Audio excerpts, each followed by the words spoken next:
ফরজ গোসল করার পদ্ধতি হলো, আপনার গোসল ফরজ হলে বাথরুমে গোসলখানায় গিয়ে সর্বপ্রথম আপনার শরীরের যে জায়গায় নাপাক লাগছে বা কাপড়ের যে জায়গায় নাপাক লাগছে সেই জায়গাটা কি করা, পরিষ্কার করে নেওয়া আগে। যদি আপনার জায়গাটা চিহ্নিত থাকে যে এই জায়গাটা নাপাক লাগছে, ওই জায়গাটা ধুয়ে ফেলান। এরপরে নামাজের জন্য যেভাবে আমি অজু করছি সেভাবে অজু করা। এরপরে অজু করা, হাতের কবজি ধোয়া, এরপরে কুলি করা, নাকে পানি দেওয়া, মুখ ধোয়া, হাতের কোণে পর্যন্ত ধোয়া, মাথা মাসা করা, এরকম অজু করা। অজু করার পরে এবার আপনি গোসল করেন।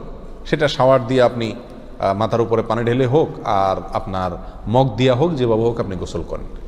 গোসল করা শেষ হয়ে গেলে, গোসল করে যখন বের হয়ে যাবেন, তখন যাওয়ার আগ দিয়া ওই যে পাও ধোয়া বাকি আছে হুজুর, যাওয়ার আগ দিয়া পায়ের ওখানে পানি ঢেলে টাকনো পর্যন্ত পাও ধুয়ে ফেললেন, বাস গোসল হয়ে গেল।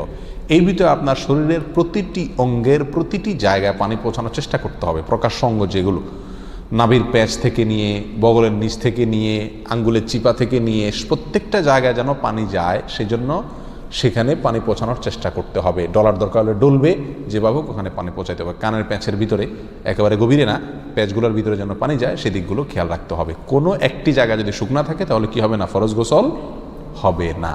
অতএব পরিপূর্ণ শরীর যাতে ধোয়া হয় সেদিকটা খেয়াল রাখতে হবে।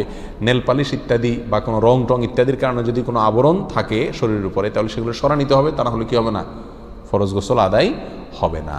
কথা, প্রথমে শরীর এবং কাপড় থেকে নাপাকগুলো ধুয়ে নেব, এরপরে অজু করব পূর্ণাঙ্গভাবে, পাও ধোয়া বাদে, এরপরে গোসল করব। আর বের হওয়ার সময় দোনো পাও টাকনো পর্যন্ত ধুয়ে তারপর বের হয়ে যাব। এই গোসলের সাথে আমার অজু হয়ে গেল। এই গোসলের পরে আর কি করার দরকার নাই, অজু করার দরকার নাই। অনেকে গোসলের পরে অজু করেন, এটা কোনো প্রয়োজন নাই। তবে কেউ যদি গোসল করা অবস্থায় তার পেশাব চলে আসে, অনেকে আছে পানির স্পর্শ লাগলে পেশাব বেশি আসে, তো গোসল করা অবস্থায় যদি তিনি পেশাব করে দেন বা অজুভঙ্গের কোনো কারণ তার ভিতরে আসে, তার বায়ু ছাড়লেন, তাহলে তো সেক্ষেত্রে অজু যেটা শুরুতে করছিল ওইটুক তো আর নাই। তাহলে তাকে আবার কি করতে হবে, নতুন করে গোসলের পরে অজু করতে হবে। এ হলো মোটামুটি ফরজ গোসলের পদ্ধতি।